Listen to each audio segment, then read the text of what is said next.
Pemerintah sering bilangnya begini, kami mau meningkatkan pendapatan dengan cara menaikkan pajak. Yang dinaikkan pajak bumi dan bangunan. Itu adalah pengusiran sopan atas warga yang tak mampu bayar pajak. Tinggal tunggu waktunya. Apakah 3 tahun, apakah 8 tahun, apakah 15 tahun, satu-satu akan terpental dari kota ini.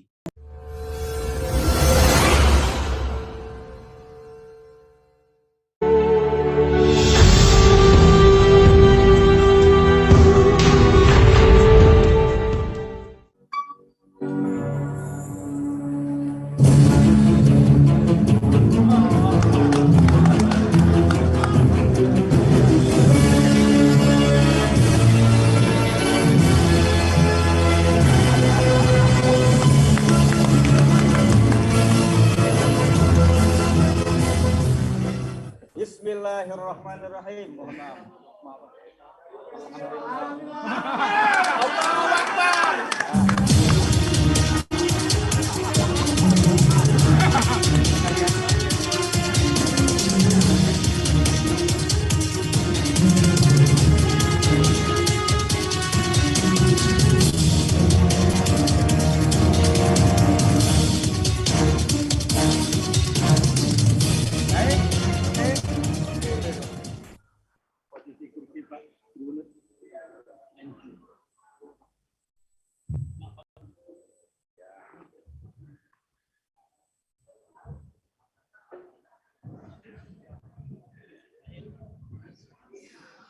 Hadir peserta Rakernas yang berbahagia, hari ini di depan kita bukan orang lain karena sudah memakai baju kebesaran organisasi kita. Sukses untuk gubernur ke depan, mudah-mudahan Allah ridho. Kami persilakan kepada Ketua Umum untuk memberikan pandangan tentang Rakernas kita sebagai pengantar. Terima kasih. Assalamualaikum warahmatullahi wabarakatuh. Assalamualaikum warahmatullahi wabarakatuh. Pak Anies yang kami hormati, yang hadir ini insya Allah orang waras semua Pak Anies. Ini istilah dari beliau. Saya masih ingat. Alhamdulillah ini orang waras semua se-Indonesia, malah luar negeri Pak Anies. Alhamdulillah sumringah sekali. Dan kami sematkan baju di Bapak itu ada simbolnya berbintang 5 dengan bulan sabit. Kami berharap dari salah satu bintang itu adalah Pak Anies. Amin. Maka hari ini kita sebut Pak Anies adalah bintang Indonesia. Sehingga bulan sabit yang Anda ini akan purnama. Allahu Akbar. Saya kasih satu pantun sebelum beliau. Dari Makkah ke Madinah. Rasulullah berhijrah. Selamat datang di Rakernas Al-Wasliyah. Insya Allah ke depan Pak Anies akan membuat Indonesia semakin cerah dan sumringah. Allahu Akbar. Assalamualaikum warahmatullahi wabarakatuh. Baik, terima kasih Ketua Umum. Kami persilakan yang terhormat Bapak Anies Baswedan, Gubernur DKI Jakarta. Kami mohon Pak untuk di podium. Supaya kelihatan semua Pak. Kami persilakan Pak. Langsung Pak. Masih banyak yang minta foto jadi waktunya.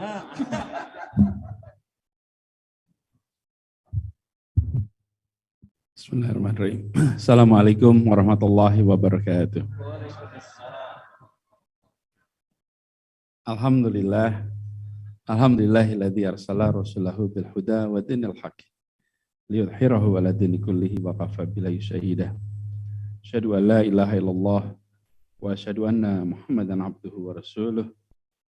Allahumma shalli ala sayyidina Muhammad wa ala alihi wa ashabihi ajmain. Amma ba'du. Yang saya hormati Ketua Umum Pengurus Besar Jamiatul Wasliyah Bapak Kiai Haji Dr. Masyuril Khamis, juga Ketua Dewan Fatwa Bapak Tengku Abdul Hamid, Ketua Dewan Pertimbangan Kiai Haji Dr. Yusnar Yusuf, para pimpinan wilayah se-Indonesia.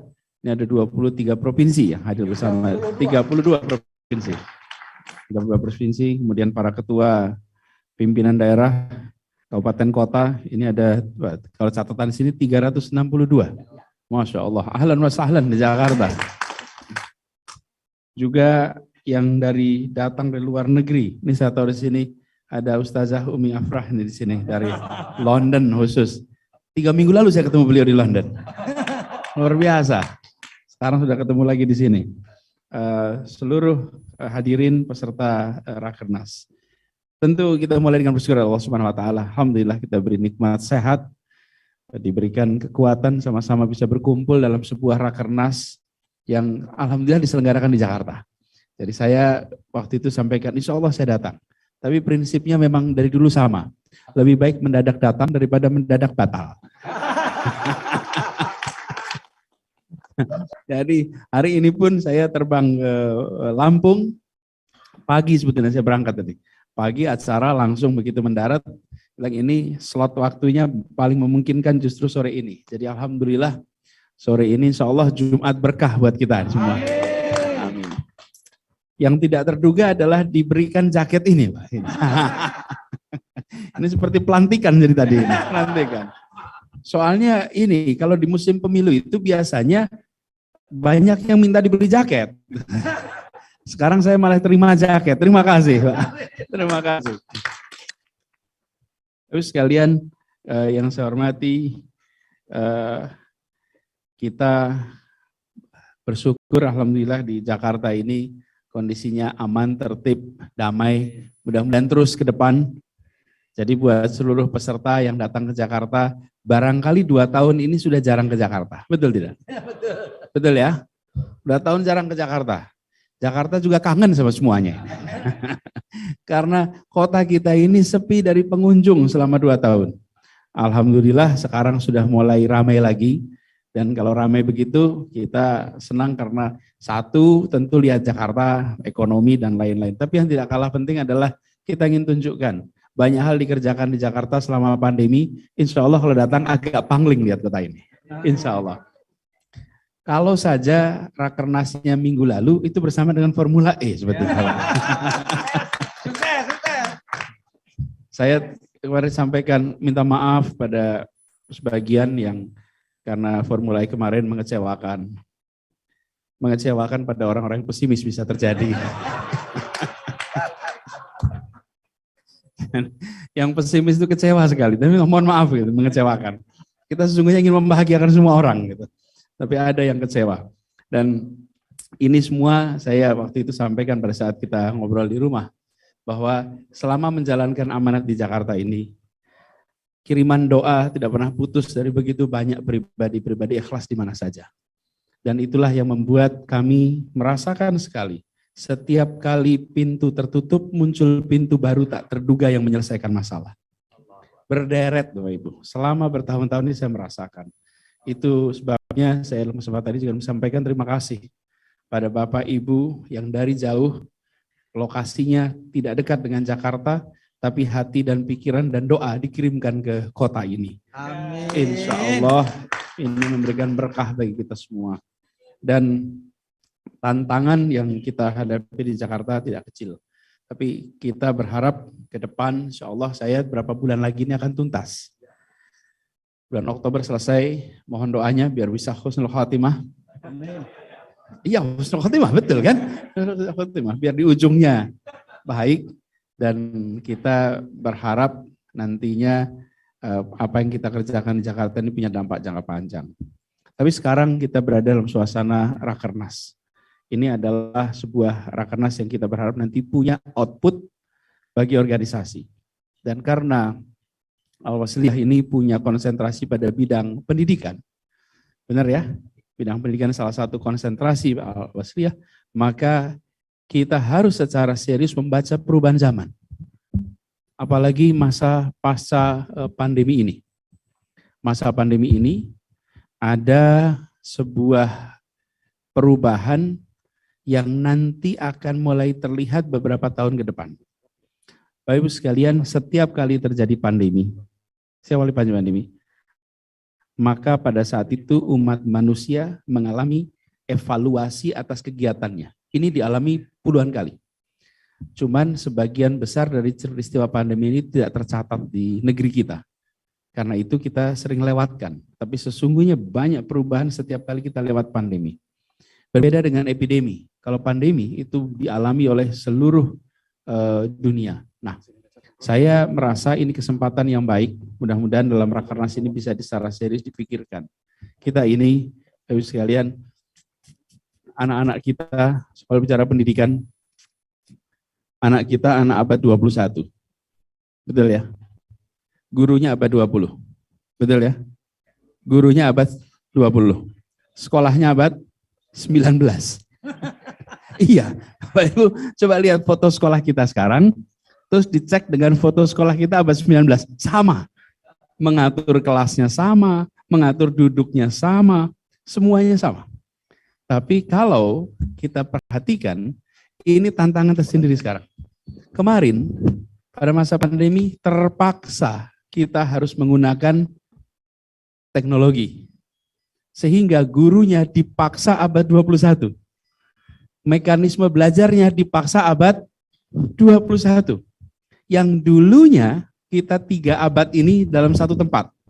Anaknya abad 21, gurunya abad 20, sekolahnya abad 19. Betul itu, Bapak Ibu boleh cek itu. Dalam 2 tahun ini semuanya dikonversi jadi satu. Bapak Ibu sekalian, ini harus diantisipasi dampaknya. Ini harus diantisipasi pada guru-guru kita, ini harus diantisipasi pada bagaimana kita mengatur sekolah kita ke depan.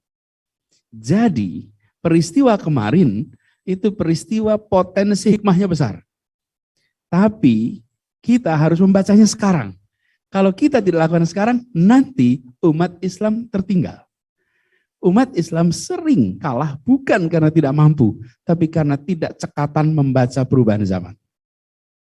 Kecepatan membaca perubahan zaman itu penting sekali. Jadi saya berharap dalam Rakernas ini, Al-Wasliyah menjadi yang paling cepat membaca perubahan zaman itu. Ini baru satu catatan.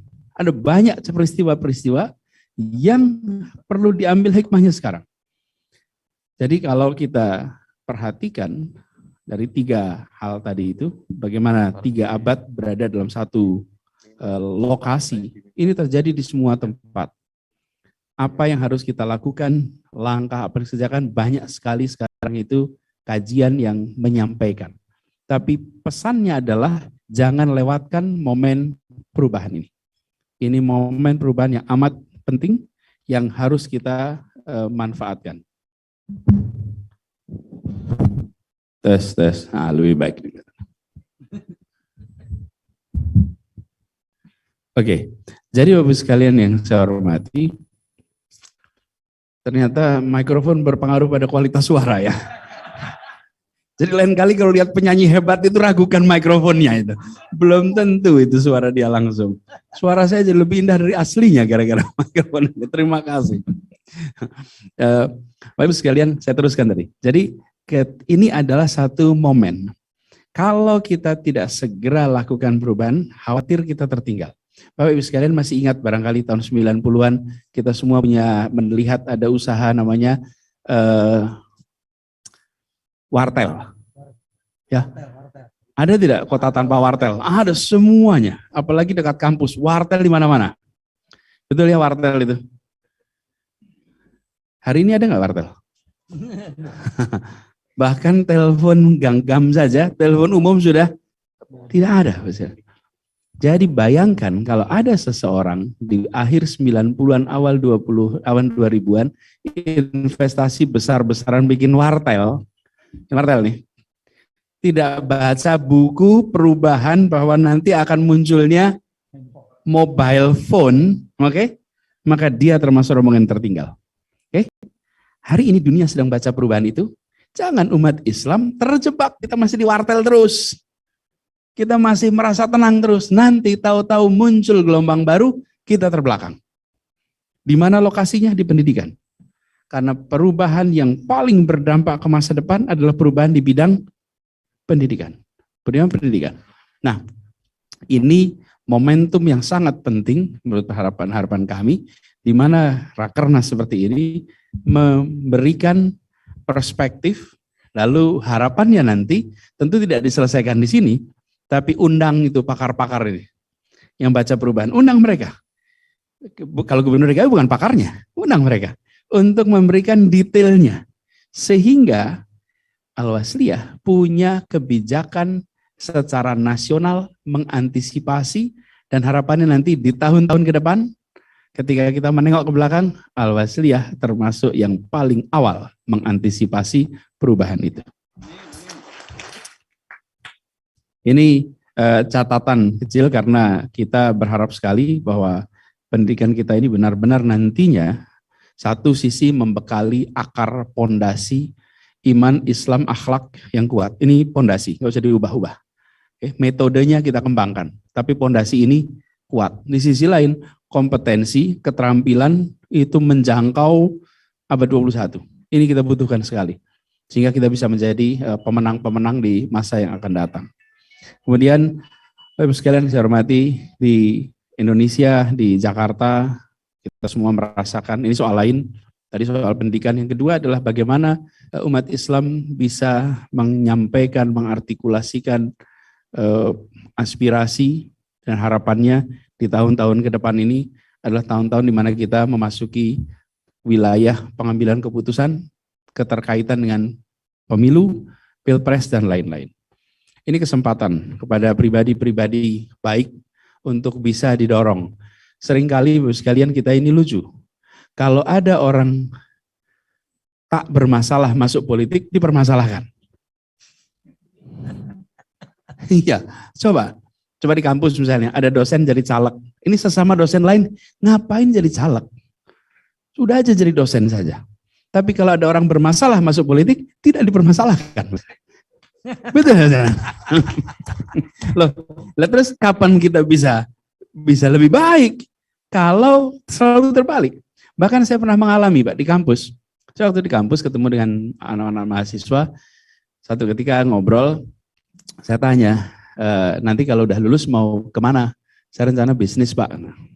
Di kampus Parmadina nih, mau bisnis. Saya tanya balik, kenapa tidak ke politik? Dia menengok saya itu kayak, politik? Ini rektornya tanya politik. Jadi dia jawab, enggak Pak, enggak, saya enggak mau ke politik. Kenapa? Politik kotor, Pak. Terus saya tanya balik, kalau bisnis bersih ya? Ya enggak juga, Pak. Ya iya. Saya rasa kotor dan bersih itu bukan sektor. Kotor dan bersih itu soal memegang adab etika dalam melaksanakan di tiap sektor. Sektor apapun itu. Apapun itu. Bahkan sesungguhnya kompetisi yang paling ketat seringkali kompetisi bisnis. Cuma enggak pernah kelihatan. Bapak Ibu tahu nggak kompetisi paling ketat di Republik ini antara apa dengan apa? Ya, usaha apa? Alfamart sama Indomart. Itu ketatnya luar biasa. Betul-betul sampai ke kampung-kampung, betul tidak? Luar biasa ketat itu. Tapi tidak pernah masuk headline, Pak. Tapi ketat sekali. Nah ini saya sampaikan, kenapa? Ini mumpung Al-Wasliyah dalam Rakernas ini kami berharap tahun-tahun ke depan mudah-mudahan makin banyak kadernya yang baik-baik, yang kader berakhlak mulia, yang punya kompetensi, dorong untuk masuk ke wilayah pengambilan keputusan. Ya. Karena kalau yang baik-baik tidak mau berada di wilayah ini, tempat ini akan selalu masalah. Tantangannya tidak kecil, tantangannya cukup besar. Tapi ya disitulah letak ujiannya. Dan kalau ini didorong dengan niat yang baik untuk mewarnai Republik ini, mengambil dalam pengambilan keputusan, insya Allah, walaupun secara organisasi mungkin tidak mengambil sikap politik secara resmi kepada partai A, B, C, D, tetapi bahwa kader-kader yang baik, yang cocok, dorong, dan jangan justru dipermasalahkan. Karena kalau yang baik dipermasalahkan, maka sepi nanti wilayah politik kita ini, Pak. Dan saya sampaikan tadi, bila yang bermasalah masuk politik tidak dipermasalahkan, sementara orang yang tak bermasalah malah dipermasalahkan. Nah, kapan kita bisa menjadi lebih baik? Dan ini satu harapan, karena begini Bapak sekalian, hari-hari ini memang hari-hari itu masih bukan hanya beberapa hari ke depan, tapi beberapa waktu terakhir, mungkin 20-an tahun lebih, keluarga-keluarga di Indonesia mengalami krisis kepada contoh-contoh figur yang berada di politik. Saya dulu tumbuh besar Pak di Jogja, itu masa kecil itu diberikan bacaan, biografi. Bacaannya siapa? Biografi Agus Salim, Muhammad Natsir, Rum, kemudian Syahrir, tentu Hatta, tentu Soekarno, tentu disebut nama-nama satu-satu di tokoh-tokoh ini. Itu bacaan biografi. Di rumah-rumah itu diberikan contoh. Nah kalau hari ini mereka ditanya, profesi mereka apa itu? Profesinya apa mereka? Politisi Bapak Ibu. Cuman hari ini jarang sekali orang di rumah-rumah bila nonton TV bilang sama anaknya, lihat debat di politik. Nak, nanti kalau besar jadi seperti ini ya. Ada tidak yang nonton debat di televisi lalu bilang, yang sering terjadi, nak kalau gede jangan begini ya. Ini isu, ini masalah. Ini sekarang terjadi. Karena itulah kita berpikir ada baiknya, yang baik-baik ini, yang punya kompetensi, punya integritas, doronglah untuk berada di wilayah publik, dan Al-Wasliyah bekali mereka, dampingi mereka, sehingga mereka bisa diandalkan untuk ke depannya. Nah, jadi sekalian yang kami hormati, ini adalah sebuah harapan, dan kita juga, Masya Allah, Bang Doli, siap. Ketua Komisi 2, Pak. Ahlan wa sahlan, Bang Doli, silakan. Sama ada bajunya tuh Pak. Bajunya sama Pak.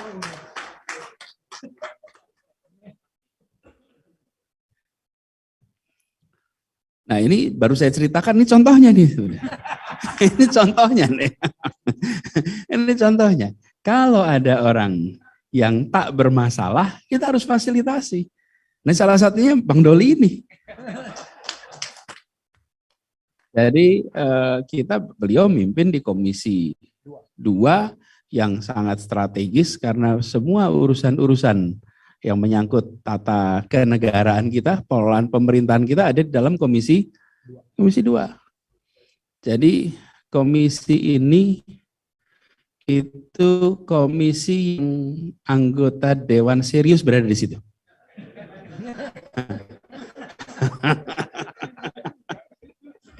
Jadi ada yang komisi mata air, ada yang komisi air mata. Oke. Yang di sini komisi air mata di sini nih.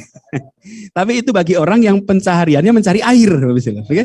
Kalau yang niatnya adalah untuk ngurus republik dengan benar, tidak pernah diperhatikan mana air yang banyak, mana air yang tidak banyak. Yang penting berdampak kepada urusan kemajuan kita. Jadi komisi beliau ini serius-serius semua di situ. Dan semua yang dikerjakan keputusannya memang bukan wilayah yang ya Bapak tahulah kalau dikalimatkan agak susah gitu kalimatnya nanti. Nah, ini sekalian saya meneruskan harapan bahwa di Rakernas ini nantinya bisa mendorong satu itu, soal perubahan yang terjadi kemarin. Yang kedua adalah antisipasi bulan-bulan tahun ke depan, dorong lebih banyak lagi pribadi-pribadi untuk mau berada di wilayah pengambilan keputusan publik yang ini akan mewarnai sekali. Mewarnai betul. Bapak bisa rasakan kebijakan A, B, C, D, banyak sekali itu merupakan keputusan-keputusan politik. Sebagaimana yang kami rasakan juga ketika di Jakarta. Kita mengambil satu kalimat sebagai rujukan untuk seluruh kebijakan. Satu kalimat itu sederhana sekali. Bukan buatan kami, tapi ini kesepakatan Republik. Kalimatnya adalah keadilan sosial bagi seluruh rakyat Jakarta. Itu kalimatnya. Ini menjadi rujukan. Jadi kalau mengambil sebuah kebijakan, tanya, sudah menjalankan ini belum ya? Apakah ini sejalan dengan kalimat ini belum ya? Itu kalau bahasa teknisnya dikalibrasi, dicocokkan terus, dan berbagai kebijakan. Supaya menghadirkan rasa keadilan. Di kota kita ini, di Jakarta ini tanpa disadari Ibu sekalian, itu kotanya tersegregasi. Tanpa kita sadari. Ruang bersamanya tersegregasi. Kota itu ruangnya dibagi 3. Ruang pertama di rumah, ruang kedua di tempat kerja, ruang ketiga di tempat publik. Nah, ruang ketiga di tempat publik ini seringkali pemerintah tidak mengaturnya, tidak menyiapkannya, sehingga menyiapkan swasta. Di mana ruang publiknya? Ruang publik ini ruang kita bersama-sama. Banyak mall di Jakarta. Itulah ruang publik bagi masyarakat di Jakarta. Di banyak kota juga bermunculan. Tanpa sadar itu tersegregasi. Bapak Ibu sekalian, tahu kawasan Bundaran HI ya? Di sana ada 3 mall besar. Kalau belum ingat, nanti saya ingatkan lagi nih. 3 mall besar ini. Satu namanya Plaza Indonesia, satu namanya Grand Indonesia, satu lagi namanya Tamrin City. Betul ya? Coba perhatikan. Yang masuk Tamrin City nggak berani masuk Plaza Indonesia. Betul? Yang ke Plaza Indonesia nggak pernah masuk Tamrin City. Sama, Grand Indonesia begitu. Bapak sekalian, saya perhatikan ini tanpa kita sadari masyarakat itu segregasi. Harusnya ruang ketiga itu bersama-sama, setara. Tidak ada perasaan atas bawah. Tapi karena negara jarang hadir ngurus ruang ketiga, terasa di Jakarta, itu sebabnya kenapa kita bangun lebih dari 100 taman di kota ini. Bukan soal tamannya, ini adalah untuk membuat siapa saja datang tanpa ada perasaan kelas. Kalau masuk ke Tamrin City, oh ini untuk segmen tertentu. Masuk Plaza Indonesia, ini segmen tertentu. Ini kalau taman, tidak ada. Ruang ketiga itu dibuat setara. Kenapa? Rasa keadilan itu harus hadir. Siapa saja datang tanpa perasaan atas dan bawah. Bisa berinteraksi. Dan taman, ini bicara taman dirubah dari, kalau bahasa Inggris ada 2. Kalau bahasa Indonesia 1 taman. Kalau bahasa Inggris 2. Garden sama park. Kalau garden itu untuk ditonton, kalau park itu untuk bermain. Di London banyaknya park, bukan? Kenapa? Karena untuk bermain. Ini Umi Afra tahu persis di situ. Kalau park itu bermain, kita semua tamannya kita tempatkan sebagai garden. Buktinya apa? Rumput-rumputnya kasih tulisan, dilarang menginjak rumput. Lah rumputnya untuk tontonan. Rumput itu untuk bermain, bukan untuk ditonton. Tapi di mana-mana normal betul tulisannya, dilarang menginjak rumput. Bayangkan Monas segede itu, tulisannya dilarang menginjak rumput. Lah anak-anak main di mana kalau rumputnya tidak boleh diinjak-injak?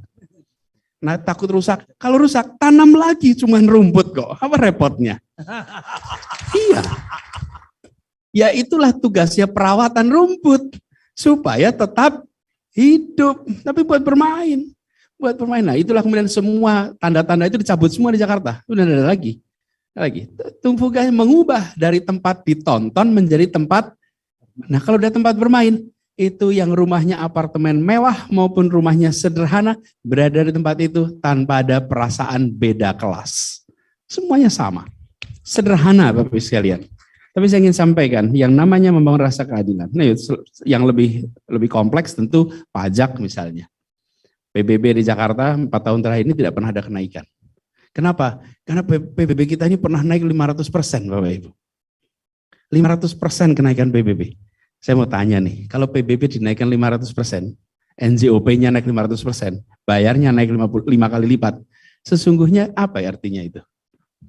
Pemerintah sering bilangnya begini, kami mau meningkatkan pendapatan dengan cara menaikkan pajak. Yang dinaikkan pajak bumi dan bangunan. Itu adalah pengusiran sopan atas warga yang tak mampu bayar pajak. Tinggal tunggu waktunya. Apakah 3 tahun, apakah 8 tahun, apakah 15 tahun, satu-satu akan terpental dari kota ini. Siapa yang terpental? Yang tidak bisa bayar pajak. Dan sebagian, saya merasakan betul. Ini Bang Nuri ingat ya Bang, Bang Loyarham meninggal bekas Menpora kita. Bukan bekas Menpora. Rumahnya Teguh Umar nih. Bukan, sebelumnya Bang Akbar Menpora. Gafur. Bang Abdul Gafur. Saya ketemu beliau, Loyarham meninggal kemarin COVID, lalu beliau sampaikan, Bung Anies, terima kasih Bung Anies. Saya ini setiap bulan nabung 8 juta rupiah. Setiap bulan, karena PBB saya 100 juta rupiah. Di Menteng, PBB 100 juta rupiah. Jadi setiap bulan beliau nabung 8 juta, supaya di ujung nanti bisa bayar pajak. Lalu yang kita lakukan adalah mereka yang berjasa untuk Republik ini, di Jakarta pajaknya 0. Jadi seperti Bang Abal itu 0, nggak ada. Bayangkan di sini pendiri-pendiri republik tinggal di tempat-tempat yang dulu biasa-biasa saja tempatnya. Karena perubahan zaman tempatnya jadi elit. Padahal mereka tidak pernah berencana tinggal di tempat dalam tanda kutip elit, tinggal di situ. Apa yang terjadi? Satu persatu terusir di rumahnya. Terusir di rumahnya. Kenapa? Tidak mampu bayar pajak. Nah, sekarang kita ambil kebijakan. Semua yang berjasa untuk republik, maka mereka bebas PBB sampai 3 generasi. 0. Semua bebasin. Memberikan rasa keadilan semua. Guru juga. Kalau di Jakarta sekarang semua guru PBB-nya 0. Nggak bayar pajak di Jakarta. Jadi kalau di sini ada guru-guru pengen pajaknya 0, Jakarta aja, Pak. Atau dibalik, mintalah daerah-daerah itu untuk pajak guru jadi 0. Lah orang ini berjasa begitu banyak kepada seluruh masyarakat, maka kehadiran dia di tanah kita adalah memberi manfaat bagi kita. Justru mereka harus dienolkan pajaknya. Jadi di Jakarta ini banyak profesi yang pajaknya justru diberikan 0. Bagian dari apa? Bagian dari kebijakan untuk menghadirkan rasa keadilan dan tidak dinaikkan untuk tidak melakukan pengusiran secara sopan, halus sekali. Jadi tanpa kita sadari kebijakan ini, nah ini sekalian contoh-contoh, dan kami berharap nantinya apa yang dikerjakan ini bisa memberikan rasa keadilan bagi semua. Doakan ini bisa terus-menerus berlangsung di kota kita. Karena sudah diinstitusikan, nanti insya Allah bisa berkelanjutan. Bapak sekalian saya hormati, sudah sebentar lagi masuk waktu maghrib. Jadi izinkan saya mengakhiri dan sekaligus menyampaikan selamat datang kembali di Jakarta. Insya Allah sempat menikmati kota ini. Nanti di antara waktu yang senggang, karena kebetulan tempatnya di Ancol, jadi secara tempat itu sangat strategis. Bila ada waktu sempat, maka manfaatkan untuk lihat apa yang sudah terjadi di kota ini. Boleh ke JIS di sebelah situ tuh. Kalau JIS dekat dari sini? Dekat. Kalau mau ke JIS nanti bisa diatur. Pak Ketua bisa diatur. Ya, kalau perlu nanti disiapin bisnya aja ke sana biar bisa jalan. Ya. Ya. Siap. Nanti boleh. Mau hari apa waktunya nanti diatur Pak Ketua. Nanti kita fasilitasi kendaraannya. Ya. Siap.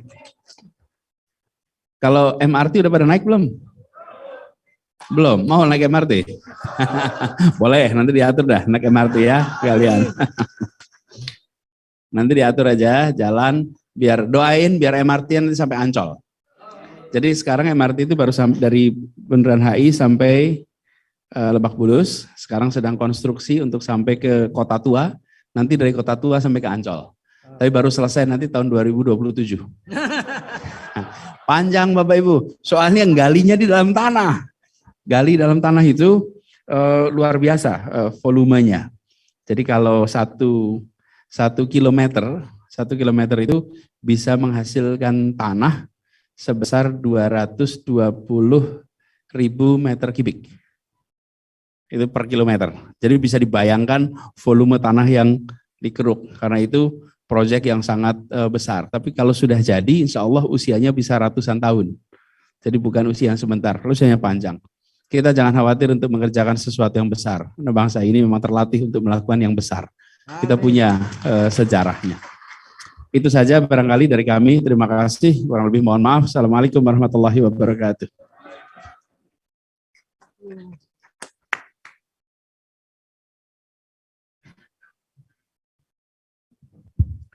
Terima kasih pada Bapak Gubernur yang kami banggakan.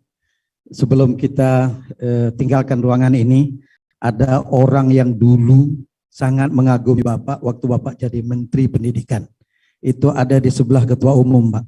Itu Kepala Perencanaan Dinas Pendidikan dan sampai hari ini, Pak. Pak Ridwan Tanjung. Jadi waktu kami ke rumah Bapak, dia marah sama saya, kenapa saya nggak diajak. Yang kedua, juga ini banyak nih WA masuk, karena Bapak pernah jadi rektor, dan kami juga rektor-rektor perguruan tinggi Al-Ausliyah hadir, Pak. Ada dari Unifa Medan, mana ya? Pak Dr. Jamil, ini ulama, Pak. Ada Pak Hardi Mulyono, ada di belakang. Ada Pak Ulia, Unifa Labuhan Batu. Ada dari Sekolah Tinggi Sibolga, hadir. 3 sekolah tinggi dari Aceh, hadir Pak. Dia WA Pak, kami rektor juga Pak katanya. Mudah-mudahan nanti rektor-rektor kami juga menjadi gubernur di tempatnya masing-masing Pak. Yang jelas Bapak harus jadi dulu kata dia. Entah nggak tahu saya jadi apa Pak. Saya nggak tahu jadi apa. Terima kasih. Sebentar. Terima kasih. Saya ini terlanjur bikin pantun lupa nggak dibaca. Oh, silakan Pak. Orang lupa gimana gitu. Bacain nggak pantun ini? Silakan Pak. Silakan Pak. Udah terlanjur Pak tadi tulis. Silakan Pak. Silakan. Permisi ya baca pantun nih. Udah assalamualaikum tadi padahal ya. Badan lelah bersepeda dari Srengseng sawah. Penuh keringat melaju sampai pegangsaan. Alhamdulillah kembali bertemu Al-Wasliyah, kita pererat hubungan persaudaraan. Amin. Allahu Akbar. Allahu Akbar. Allahu Akbar. Assalamualaikum warahmatullahi wabarakatuh. Kami foto dulu Pak, kenang-kenangan.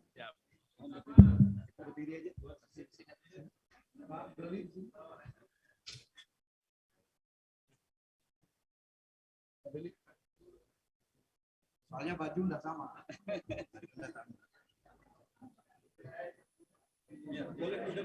Boleh, silakan. Oh, mau foto, mau.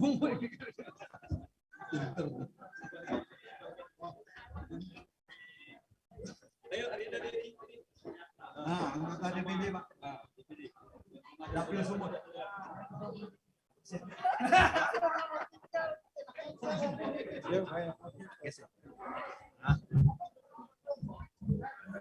Ayo.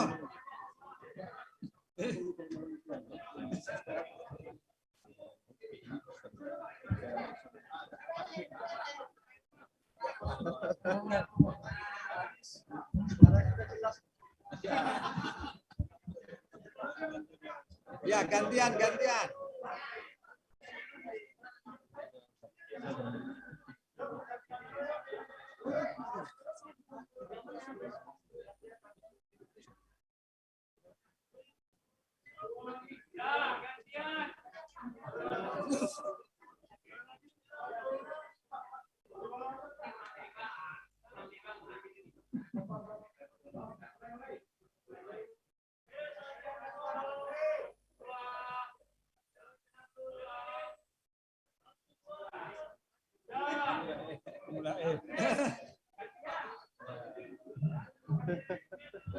Ya, kasih ya.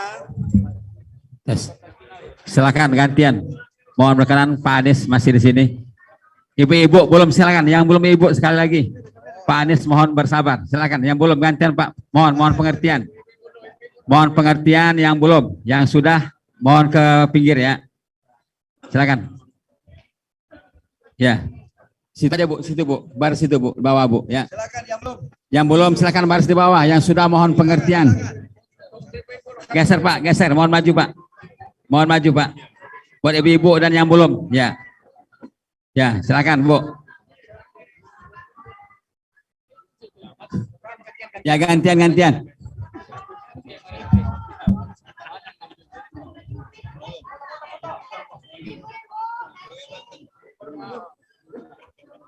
Aku minta para ada kemarin semua orang Pak.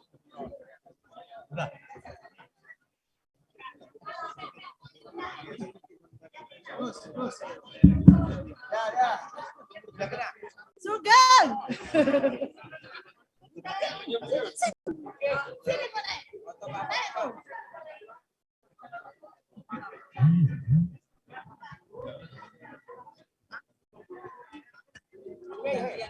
Gantian bisa. Bagus. Bisa.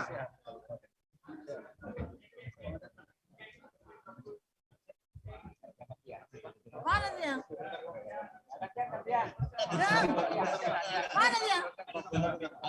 Mari apiku sama kami.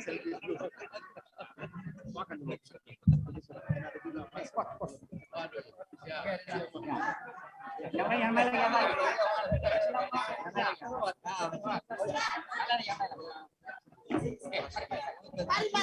Gak ada. Susah-susah, Bang. Susah-susah.